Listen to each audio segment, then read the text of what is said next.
एक साहूकार भगवान भोलेनाथ का बहुत बड़ा भक्त था। उसके पास बहुत पैसा था, लेकिन उसकी कोई संतान नहीं थी।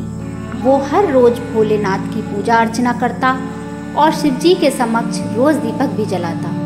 साहूकार की केवल यही इच्छा थी कि उसके घर संतान हो।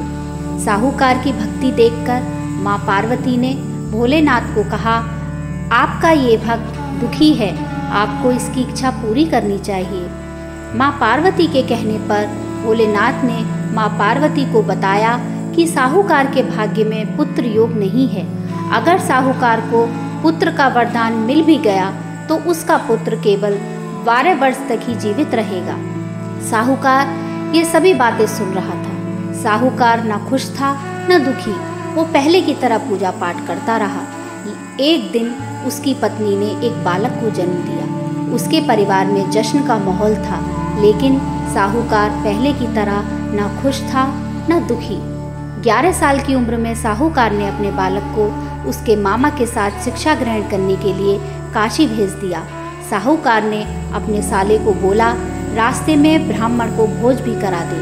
काशी के रास्ते में एक राजकुमारी का विवाह हो रहा था, जिसका दूल्हा एक आंख से काना था। तो उसके पिता ने जब अति सुंदर साहूकार के बेटे को देखा तो उनके मन में आया कि क्यों ना इसे ही घोड़ी पर बिठाकर शादी के सारे कार्य संपन्न करा लिए जाएं। जब विवाह संपन्न हो गया तो जाने से पहले साहूकार के बेटे ने राजकुमारी की चुंदरी के पल्ले पर लिखा कि तेरा विवाह तो मेरे साथ हुआ है, लेकिन जिस राजकुमार के साथ भेजेंगे वह तो एक आंख का काना है। इसके बाद साहूकार का बेटा काशी पहुंच गया।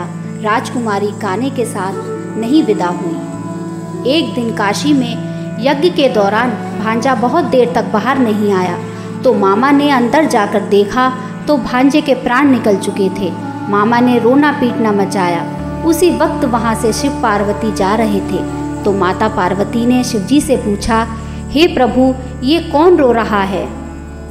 तभी उन्हें पता चलता है कि यह तो भोलेनाथ के आशीर्वाद से जन्मा साहूकार का पुत्र है। तब माता पार्वती ने कहा, स्वामी इसे जीवित कर दें, अन्यथा रोते रोते इसके माता पिता के प्राण निकल जाएंगे। तब भोलेनाथ ने कहा कि हे पार्वती, इसकी आयु इतनी ही थी, सो वह भोग चुका है। लेकिन माँ के बार बार कहने पर भोलेनाथ ने उसे जीवित कर दिया। लड़का ओम नमः शिवाय करते हुए जी उठा और मामा भांजे दोनों ने ईश्वर को धन्यवाद दिया और अपनी नगरी की ओर लौटे। रास्ते में वही नगर पड़ा और राजकुमारी ने उन्हें पहचान लिया। तब राजा ने राजकुमारी को साहूकार के बेटे के साथ बहुत सारे धन्य धान्य के साथ विदा किया। इसके बाद वो अपने गांव पहुँचे, जहां साहूकार अपने बेटे और बहू को देखकर बहुत खुश हुआ। उसी रात साहूकार को स्वप्न में शिवजी ने दर्शन दिया और कहा कि तुम्हारे पूजन से मैं प्रसन्न हुआ। इस प्रकार जो भी व्यक्ति इस कथा को पढ़ेगा या सुनेगा, उसके समस्त दुख दूर हो जाएंगे और मनोवांछित सभी कामनाओं की पूर्ति होगी।